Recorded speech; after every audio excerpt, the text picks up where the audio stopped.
E aí a gente chega com essa dicasinha aqui, que vai ajudar demais aí na hora que você estiver fazendo aí o seu estudo de cintilografia óssea, tá? Então, qual o nome do exame?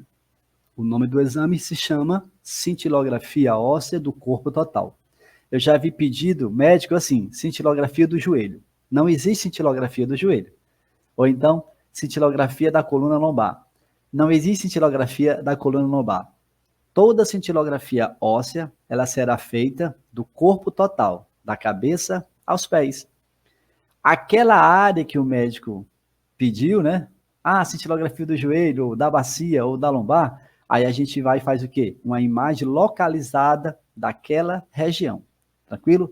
Mas sempre você vai ter o estudo ósseo do esqueleto total, da cabeça aos pés, e você pode fazer uma localizada naquela região que o médico suspeita de alguma patologia, tá certo? Mas o nome do exame, cintilografia óssea do corpo total. Esse é o nome do exame. Indicação clínica, bem, nós já falamos, né? 3 básicas na nível oncológico: portadores de câncer de mama, câncer de pulmão e câncer prostático. Esses 3 pacientes, em algum momento da sua história, o médico vai estar solicitando uma cintilografia óssea para avaliar a suspeita ou não de uma possível metástase óssea, ok? Uma outra indicação que nós vimos também foi a questão de dores articulares. Cintilografia óssea do corpo total atende também essas outras patologias que não a oncológica. Existem outras indicações, mas hoje nós vamos ficar só com essas 4, tá? Qual radiofármaco para a gente fazer esse estudo? Isso está lá naquela aula que eu passei para vocês, onde eu disponibilizei todo o material de fármacos, né? Então, vamos lembrar aqui, o fármaco que eu uso para fazer a cintilografia óssea é o MDP, metileno de fosfonato, ok? Marcado com quem? Qual radioisótopo?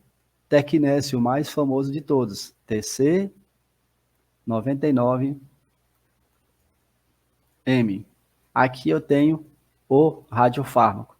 Qual o valor de dose que eu vou aplicar para esse paciente? Em média, né? Paciente de 70 a 78 quilos, a gente aplica aí, de regra geral, entre 15 e 25 miliquiri, tá?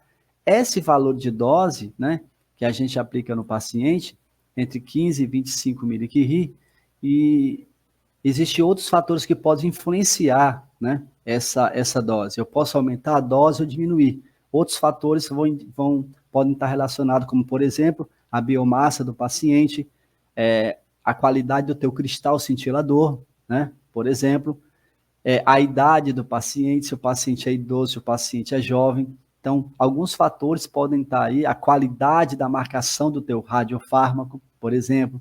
Então, vários fatores podem influenciar o valor de dose que eu vou dar nesse paciente. Mas, em média, né, utilizado em quase todo o serviço, entre 15 e 25 miliquiri no paciente de 70 quilos a 80 quilos, a gente consegue fazer aí um estudo razoável, de qualidade razoável para o médico laudar. Então, vamos colocar aqui uma média entre 2, né? 25 miliquiri de radiofármaco, ok?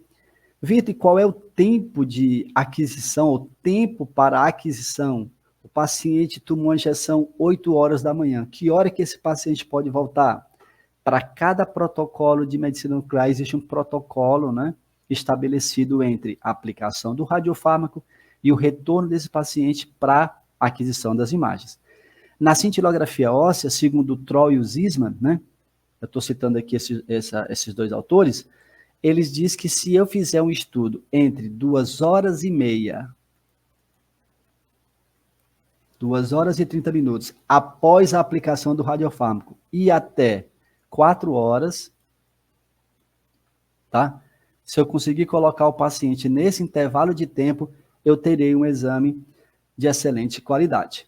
Se eu colocar o paciente antes das 2 horas, ou se eu colocar esse paciente depois das 4 horas após a aplicação do radiofármaco, eu terei, antes e depois, perda de qualidade do estudo do paciente. Então, quando você estiver organizando a sua agenda na medicina nuclear, organize de forma tal que esse teu paciente esteja sempre entrando entre 2 horas e meia até 4 horas após a aplicação do radiofármaco, tá? Se você conseguir colocar esses pacientes entre 2h30 e 3 horas, aí tu tá no melhor momento, né, da biodistribuição do radiofármaco no esqueleto do paciente, tá? Mas a literatura, segundo o Troll e Siemens, eles nos permitem aí, com segurança, fazer a aquisição do estudo entre 2h30 até 4 horas após a aplicação do radiofármaco, tá? E aí, gente, que tipo de imagem que a gente vai fazer desse paciente? Bem, inicialmente nós vamos fazer o quê?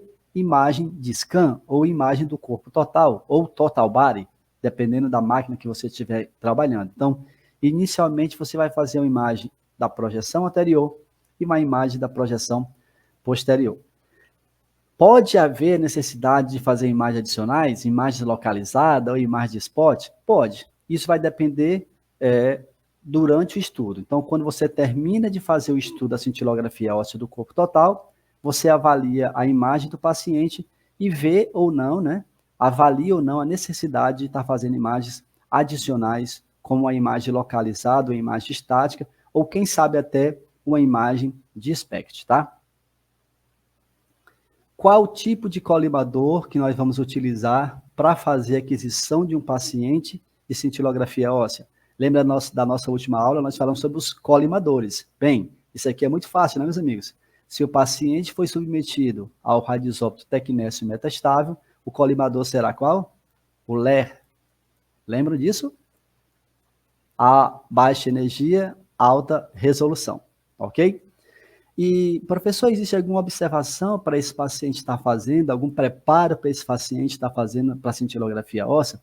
Não existe nenhuma contraindicação para esse estudo, tá? A observação que nós poderíamos aqui colocar para vocês é que, após a aplicação do radiofármaco, você orientar o paciente a aumentar a hidratação, tá? Então, ele tem que beber ali, entre o tempo que ele vai estar esperando, entre 2h30 até ele entrar na sala, se ele conseguir consumir aí 6 copinhos de água, então 1 ou 2 garrafinhas de água, vai ser muito bom, né, para a hidratação do paciente, vai servir para quando ele for urinar, ter urina para isso, a bexiga vai estar limpinha quando ele estiver fazendo o exame, né, não vai ter material retido ali na pelve renal, então a hidratação é uma observação importante você dar para esse paciente, tá certo? Então, com essas dicas aqui, meus amigos, a gente encerra hoje o nosso primeiro protocolo de cintilografia óssea, né, do corpo total para avaliação de pesquisa de metástase, ok? Qualquer dúvida, meu direct está aberto para vocês. Qualquer dúvida, podem ir lá, que eu terei a maior satisfação em tirar a dúvida de vocês. Até a próxima, amigos. Forte abraço.